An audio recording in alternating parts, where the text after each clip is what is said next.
တို့ရင်သွေးလေးရေဒီတစ်ခါပြောပြမယ့်ပုံမြင်လေးရဲ့နာမည်ကတော့ဒရုန်းဆိုတာဘာလေးဆိုတာပြောပြပါရစေပဲဖြစ်ပါတယ်နော်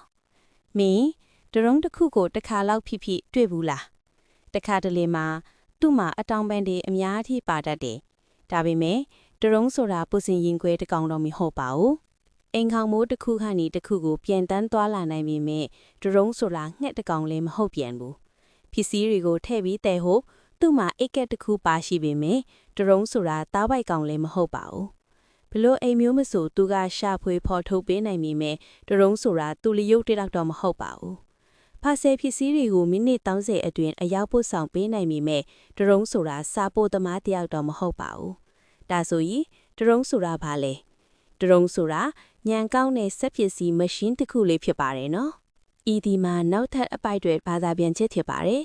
သူကပြန်တန်းနိုင်တယ်လိပ်စာလေးကိုလည်းရှာဖွေနိုင်တယ်ပြီးတော့အပေါ်စီးကနေဓာတ်ပုံတွေကိုလည်းရိုက်ကူးပေးနိုင်ပါသေးတယ်သူဟာပါဆယ်ပစ္စည်းတွေကိုတနေရာကနေတနေရာစီကိုတည်ဆောင်ပေးပါတယ်အခုလောလောဆယ်မှာတော့ဒရုန်းတွေဟာသူတို့ရဲ့အလုပ်တွေကိုတင်ယူဖို့အလုပ်ရှုပ်နေကြတော့မှာတခါတလေမှာသူတို့အမားယွင်းလုံးမိကြတယ်အဆောက်အဦဝင်တိုက်မိတာမျိုးကောင်းကင်ဘော်ကနေပြုတ်ကြတာမျိုးတွေပေါ့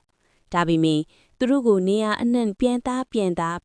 င်းကနေတားဆီးပေးချတဲ့စီကန်းချက်တွေလည်းရှိပါတယ်တနေ့ကျရင်တော့ဒရုန်းတွေဟာကောင်းကင်ယံမှာရှုပ်ရက်ခနဲ့ပြန်တန်းနေကြပါလိမ့်မယ်သူတို့ဟာတောင်ပေါ်ရွာလေးတွေစီကိုစေးဝါးတွေအမြန်ဆုံးပို့ဆောင်ပေးကြလိမ့်မယ်တောတောင်တွေကကြောင်းတွေကိုရေးတွက်ပေးပြီးသူတို့ကိုကာကွယ်စောင့်ရှောက်ကူညီပေးကြလိမ့်မယ်ငါတို့ကဘာမြေရဲ့လူသူမရောက်နိုင်တဲ့လျှို့ရွှက်ကွက်ချက်တွေကိုလည်းဓာတ်ပုံတွေရိုက်ကူးပေးကြပါလိမ့်မယ်တနေ့ကျရင်ဒရုန်းတွေဟာစားတောက်ဆိုင်ကနေမင်းရဲ့အိမ်စီကိုတန်ပေါက်တွေတည်ဆောင်လာပေးလိမ့်မယ်ဒရုန်းတွေဟာစားကြည့်လိုက်ကနေစားအုပ်တွေတည်ဆောင်ပေးလိမ့်မယ်မင်းရဲ့ပဒင်းပေါက်အပြင်ဘက်မှာဒရုန်းတွေဟာငှက်လေးတွေနဲ့အတူပြန်တန်းနေပါလိမ့်မယ်မကြခင်တနေ့နေ့မှာဖြစ်နိုင်တာကတော့မင်းကိုယ်လိုက်ဒရုန်းတစ်စီးနဲ့စုံတွေ့ရပါလိမ့်မယ်ပုံမြင်လေးကတော့ဒါပါပဲကွယ်ပုံမြင်လေးကိုအဆုံးထိကြည့်ရှုပေးခဲ့ကြလို့ကျေးဇူးတင်ပါတယ်နော်